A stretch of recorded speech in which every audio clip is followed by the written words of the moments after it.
عزیزوں اور دوستوں، السلام علیکم ورحمۃ اللہ وبرکاتہ۔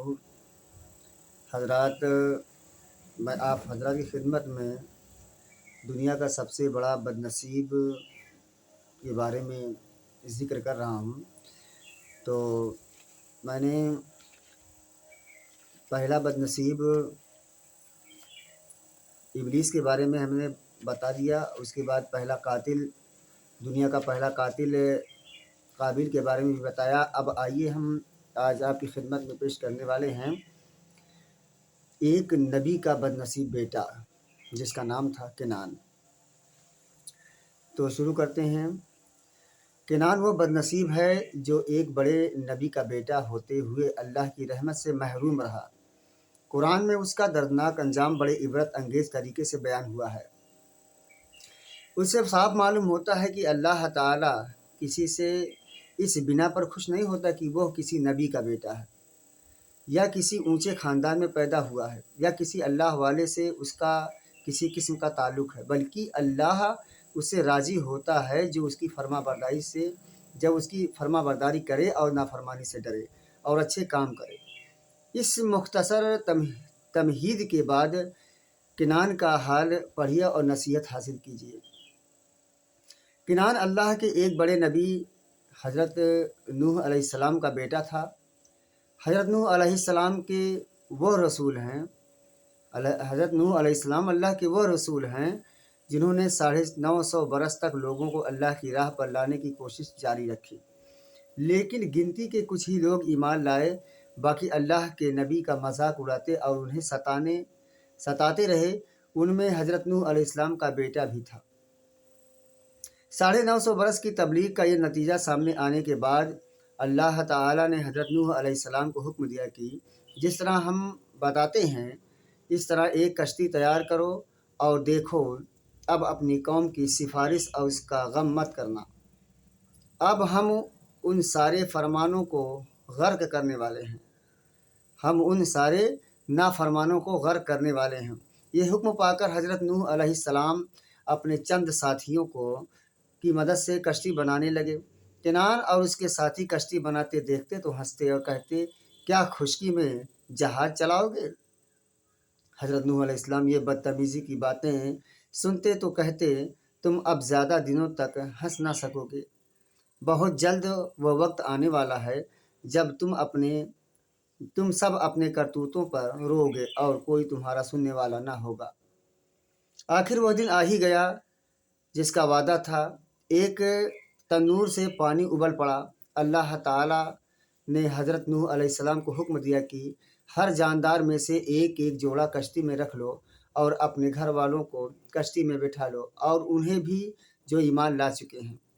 حضرت نوح علیہ السلام نے حکم کی تعمیل کی۔ بیوی کافرہ تھی، وہ کافروں سے جا ملی۔ کنعان نے ماں کا ساتھ دیا۔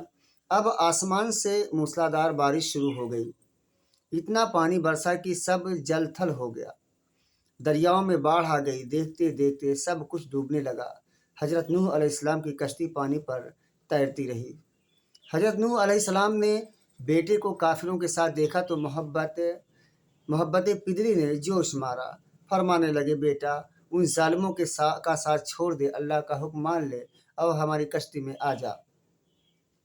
کنعان نے باپ کی محبت بھری باتیں سنی، لیکن کافروں کی صحبت نے اس کی عقل پر پردے ڈال دیے تھے۔ اس نے اس بھیانک طوفان کو دیکھ کر بھی مشفق باپ کی بات کو ٹھکرا دیا۔ بولا، میں پہاڑ پر چڑھ جاؤں گا اور پانی سے بچ جاؤں گا۔ حضرت نوح علیہ السلام نے پھر سمجھایا، آج ڈوبنے سے وہی بچے گا جس پر میرا اللہ رحم فرمائے گا۔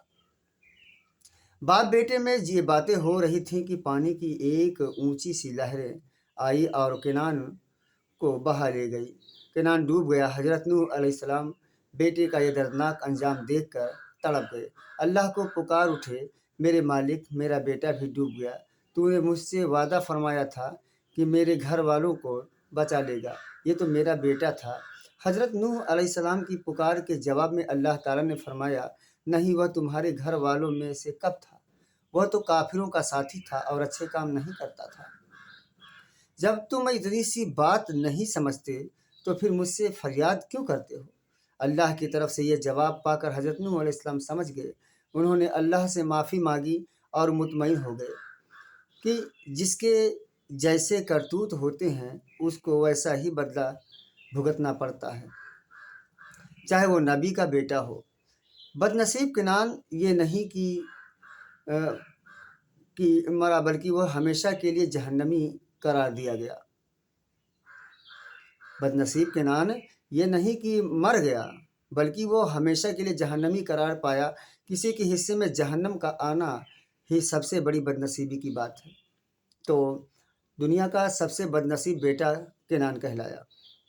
حضرت نوح علیہ السلام کے بد نصیب بیٹے کنان کا حال ختم ہوا، لیکن یہ ختم کرتے کرتے